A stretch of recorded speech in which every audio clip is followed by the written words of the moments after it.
জীবনের 5টি সত্য। মায়ের চেয়ে বেশি কেউ ভালোবাসে না। গরিবের কোনো বন্ধু হয় না। সম্মান তারাই পায় যাদের টাকা আছে। এখন মানুষ মন থেকে নয়, রূপ দেখে ভালোবাসে। যেই মানুষটিকে নিজের ভাবা হয়, সেই মানুষটি সবচেয়ে বেশি কষ্ট দেয়।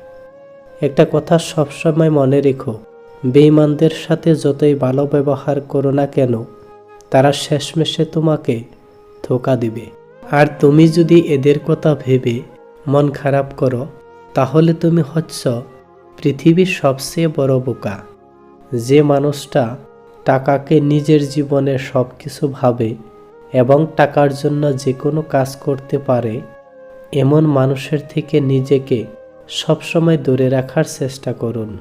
না হলে আপনি বিপদে পড়তে পারেন। সারা জীবন টাকা টাকা করে কাটিয়ে দিবেন না।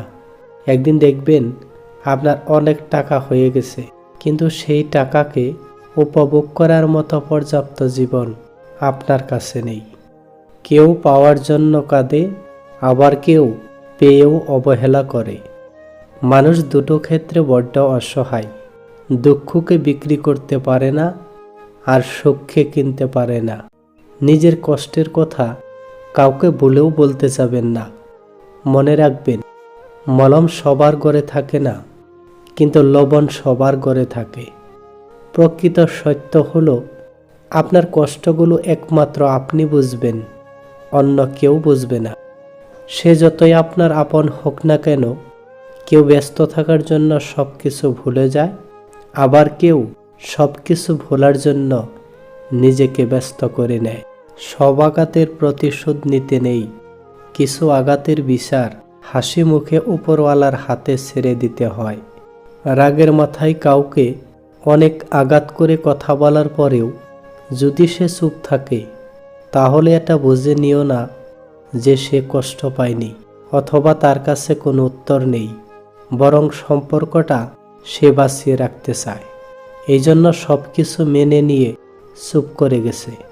আপনার জন্য যেটা বরাদ্দ আছে, একটু দেরি করে হলেও সেটা আপনি অবশ্যই পাবেন। শুধু একটু ধৈর্য ধরুন। অত্যাচারী মানুষ চিরকাল বেঁচে থাকে না, কিন্তু তার উপরে মানুষের অভিশাপগুলো চিরকাল বেঁচে থাকে। ভিডিওটি ভালো লাগলে সাথে থাকবেন। আর হ্যাঁ, নিজের খেয়াল রাখবেন, কারণ স্বার্থপর পৃথিবীতে কেউ কারো খেয়াল রাখে না। দেখা হচ্ছে পরবর্তী ভিডিওতে। ধন্যবাদ।